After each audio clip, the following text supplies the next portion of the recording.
আচ্ছা, এর আগে কোনো দিন বাড়িতে খুস্কা রাইস তৈরি করে খেয়েছেন? যদি না খেয়ে থাকেন অবশ্যই একবার এইভাবে খুস্কা রাইসটা তৈরি করুন, দেখবেন খুবই সহজভাবে তৈরি হয়ে যাচ্ছে। তার জন্য বাসমতি চাল রাখবেই। বাসমতি চালটা 2-3 বার জলে ধুয়ে আধ ঘন্টা মতো জলে ভিজিয়ে রেখেছি।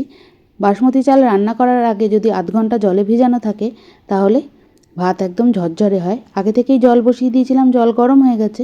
এর মধ্যে দিয়ে দিলাম গোটা গরম মশলা, গোলমরিচ আর তেজপাতা। তারপরে দিয়ে দিলাম ধুয়ে রাখা চালগুলো দেওয়ার পর দিয়ে দিলাম স্বাদ অনুযায়ী লবণ। যদি পরে লবণের প্রয়োজন হয় সেক্ষেত্রে লবণ দেব। আস্তে আস্তে ভাতগুলো ফুটতে শুরু করে দিয়েছে। ভাতগুলো প্রায় 80% হয়ে গেছে। তারপর জল ঝরিয়ে নিলাম।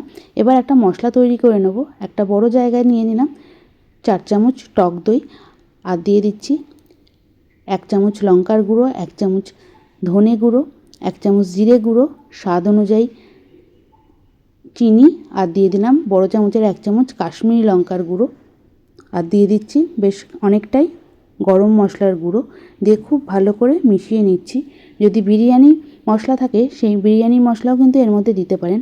মনে হলো মিশ্রণটা একটু গাঢ় হয়েছে, তাই জন্য আবারও সামান্য পরিমাণ জল দিয়ে গুলিয়ে নিলাম মশলাটা। এবার রান্নায় যাওয়া যাক।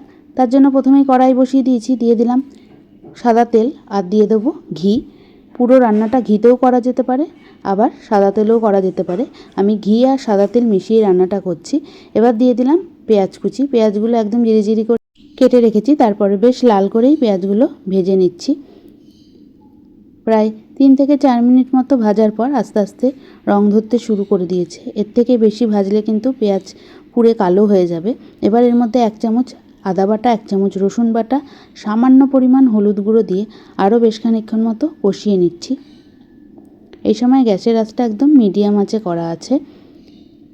মশলাটা ভালো করে কষানো হয়ে গেছে। এবার এর মধ্যে দিয়ে দেবো দইয়ের মধ্যে যে মশলাটা তৈরি করে রেখেছিলাম, সেই মশলাটা দিয়ে মিডিয়াম আঁচে 3 থেকে 4 মিনিট মতো কষিয়ে নিচ্ছি, যতক্ষণ না মশলা থেকে তেল বার হচ্ছে।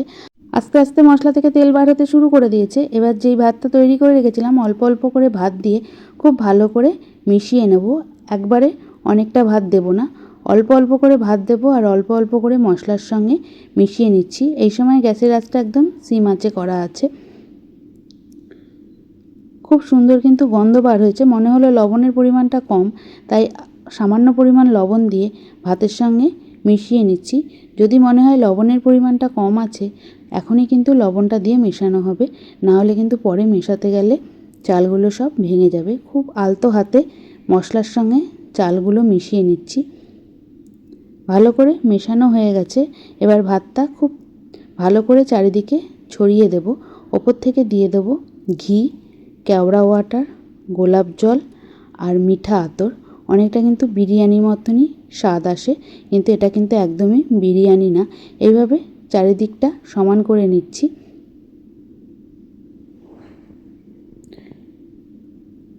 প্রথমেই দিয়ে দেব 1 ঢাকনা গোলাপ জল, তারপর দিয়ে দেব 1 ঢাকনা মিঠা আতর। কেউ যদি উগ্র গন্ধটা পছন্দ করেন সেক্ষেত্রে একটু বেশি পরিমাণ দিতে পারেন। আর দিয়ে দিলাম 1 ড্রপ মিঠা আতর, আর ওপর থেকে দিয়ে দিচ্ছি বেশ খানিকটা ঘি। গ্যাস একদম সিম করে ঢাকনা দিয়ে ঢেকে প্রায় 10 মিনিট মতো এইভাবেই রেখে দেব। 10 মিনিট পর ঢাকনাটা তুলে খুব ভালো করে মিশিয়ে নিলাম। ভাতটা কতটা ঝরঝরে হয়েছে দেখে হয়তো বুঝতেই পারছেন, ঠান্ডা হলে আরও ঝরঝরে হয়ে যাবে। 10 মিনিট পর ঢাকনাটা খুলে একটু খুন্তি দিয়ে নাড়াচাড়া দিয়ে নিলাম। আরও কিছুক্ষণ মতো ঢেকে রাখলাম। কত সুন্দর ভাতগুলো ঝরঝরে হয়েছে। যেহেতু দই দেওয়া হয়েছে তাই ভাত কিন্তু একটাও আরেকটার গায়ে লাগেনি। এবার আমি সার্ভ করব। তাহলে তৈরি হয়ে গেল খুস্কা রাইস। আশা করছি রেসিপিটা সকলের ভালো লাগলো। দেখা হবে অন্য কোনো নতুন রান্না নিয়ে। ততক্ষণ ভালো থাকুন, সুস্থ থাকুন, দেখতে থাকুন আরও নতুন নতুন অনেক রান্না। আর অবশ্যই কিন্তু এই খুস্কাটা বাড়িতে তৈরি করবেন।